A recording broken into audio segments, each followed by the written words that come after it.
I felt a little sorry for how surprised Gus was.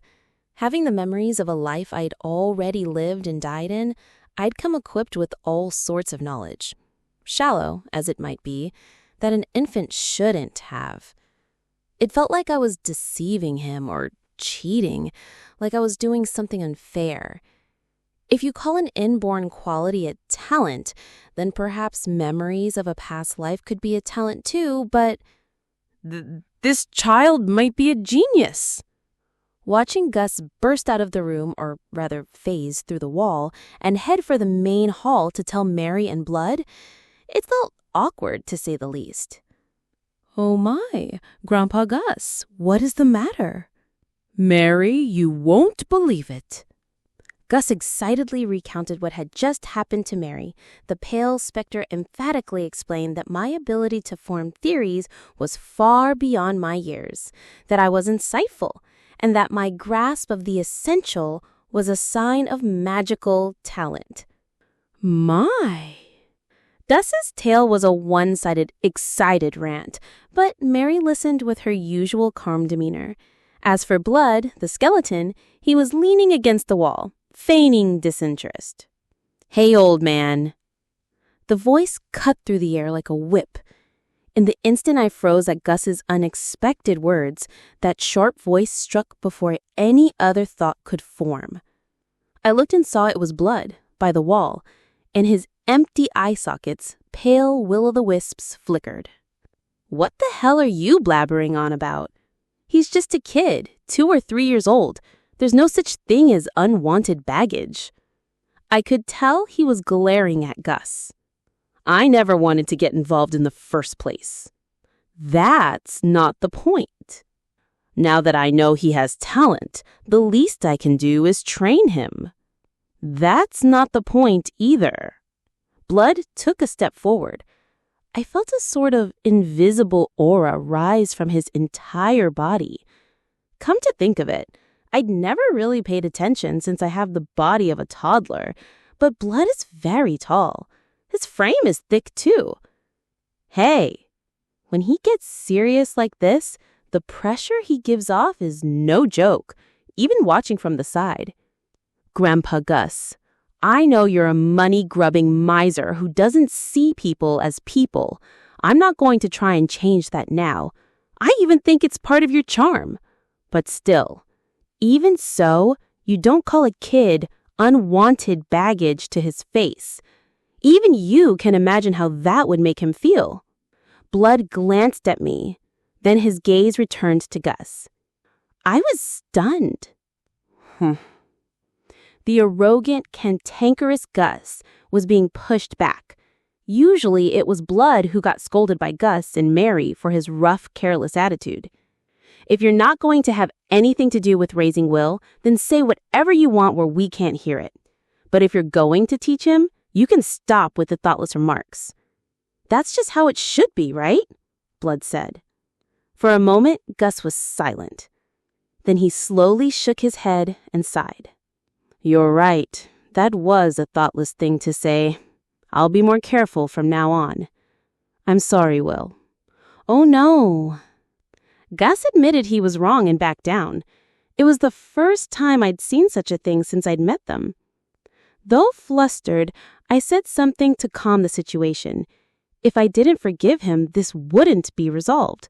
So I just said that. At that, Blood's anger instantly subsided and he gave Gus a slight bow of his head. I was out of line for getting so worked up, my bad. "Well, being rude is my specialty, so cut me some slack, old man." Gus, after a slight delay, gave a magnanimous nod. "Hey, Mary, I'm borrowing Will for a bit." "Of course, go ahead. Grandpa Gus, if you'd like, why don't we talk a little more?" Mary had been watching their exchange with her usual calm expression, her eyes lowered. "Will, let's go outside for a bit." "Okay." It all happened so fast that I couldn't quite grasp the meaning of what had transpired. But one thing was certain. Blood had gotten angry. He'd gotten angry for me. The city ruins were beautiful again today. The morning sunlight reflected off the lake, making it sparkle. Ah, look, Will. A skeleton sitting on a hill, gazing at that view was a tremendously mismatched sight. I know that since you came to your senses, this has been your normal, so you might not get it, but, well, you get it, right? That you're different from me, Mary, and Grandpa Gus? Yeah, I get it. I'm the only one who's warm and breathing. Yeah, that's about it. There's a lot to it, a whole lot, but I had already guessed that there were some circumstances surrounding my origins. A ruined city, the undead, and among them a single living human toddler. Since Gus called me unwanted baggage, I might be an abandoned child or something. Mary seems motherly, so maybe she was the one who found me, and Gus didn't want anything to do with it. I could make all sorts of guesses, but in the end, I wouldn't know the truth unless they told me. And I can't explain it yet. Okay, I figure as much. No matter how precociously intelligent I might seem for my age, you wouldn't tell a 2-year-old that he was an abandoned child or the circumstances surrounding it. You'd normally keep it a secret. Blood raised his hands as if to say, I give up. I nodded in response. Ah, so Blood got angry not just because Gus made a thoughtless comment to a child, but also because he was about to carelessly let slip some of those details. And, don't be mad at Grandpa Gus, okay? The guy's got a bad habit of saying whatever's on his mind when he gets excited. Plus, he's not the type to choose his words carefully or be considerate. Okay, I'm not mad. I was just a little surprised. And perhaps his furious outburst was also a way to distract me. He'd caused a huge scene to divert my thoughts before I, having been called unwanted baggage, could understand its meaning and harbor any negative feelings toward Gus. Right.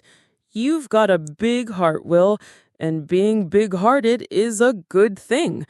When your body gets a little bigger, big enough to match that heart, and you're ready to handle it, when that time comes, I promise I'll tell you everything I can't talk about now. Okay. Everything was for my sake. Once I understood, I realized that Blood was being surprisingly considerate of me. Blood was an amazing guy. Before I died the first time, had I ever done something like that for someone else? Could I have? My memories are hazy, but I probably couldn't. Maybe hardly at all, or perhaps never. Thinking that made my chest feel a little tight. Hey, Blood. What is it? Thank you for everything.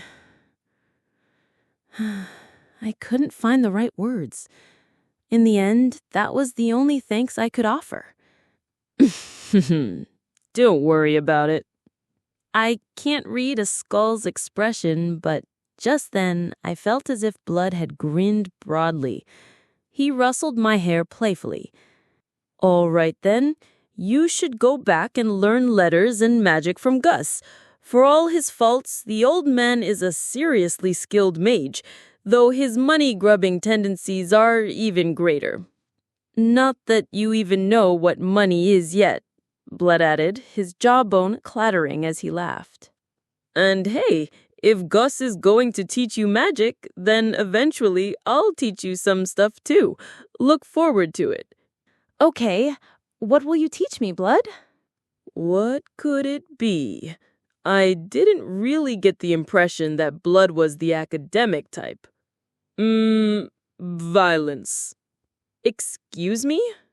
Violence. How to raise hell and how to build muscle. What? It's useful, you know. Blood was, even when he was alive. Mary began to speak as we sat side by side on a long bench in the temple's main hall. Alive. So that means, yes, we weren't always like this, you know. Well, various things happened and we ended up this way. Mary smiled, a little sadly. I couldn't bring myself to ask what happened. Even if I had, she probably would have just deflected the question. But I'll remember this. They weren't originally skeletons, mummies, and ghosts. In my past life's knowledge, the living dead were typically the deceased who were bound by regret or obsession, dragged back by their passions. I don't know if it's the same here or not. As a child, I have too little information about this world to say for sure. I decided to live in this world. I should probably avoid making such assumptions so I don't develop strange biases. From the time he was alive, he was a warrior. A warrior? A warrior. Someone who fights with a weapon in hand. It's what little boys dream of, isn't it? So the social structure is old enough to have that kind of profession. Well, looking at the city ruins, I'd figured as much. So there's conflict between humans too. It seems like learning how to fight would be a good idea if I'm going to live in this world. In that case, I'm glad Blood is here. Blood was truly strong, you know. He had a wide range of experience and great skill, and he still does. Whether it was fighting other humans, ferocious beasts, fiends, undead, giants, lesser dragons, demons, his attitude was always, I don't care what it is, bring it on. Wow. I was about to nod along when I froze. Mary? Yes? What did you just say? Fighting other humans, ferocious beasts, fiends, demons, undead, giants, dragons?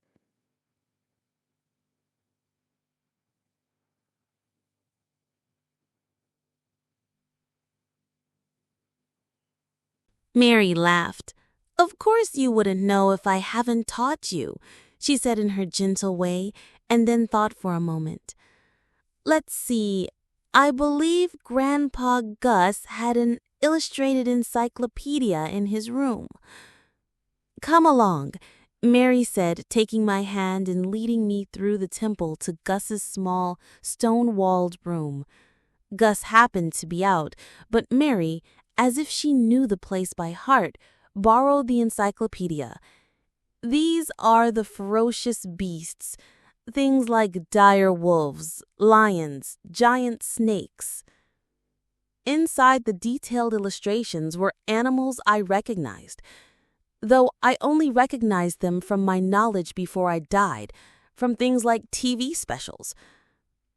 Wow, how nostalgic! You've learned about the creation myths from Gus, haven't you?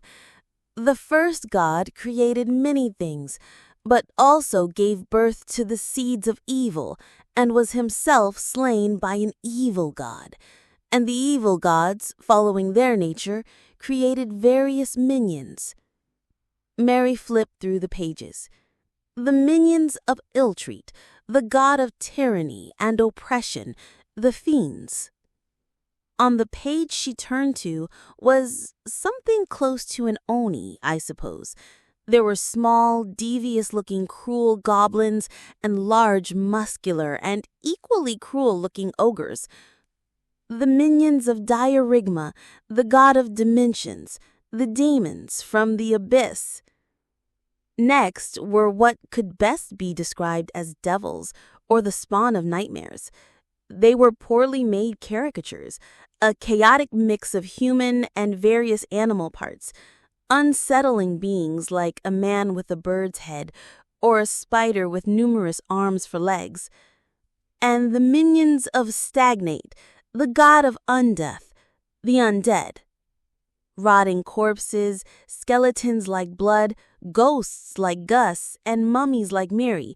However, the images in the encyclopedia lacked the intelligence that the three of them possessed. We made a pact with the god of undeath, she murmured. The words she whispered were terribly dark.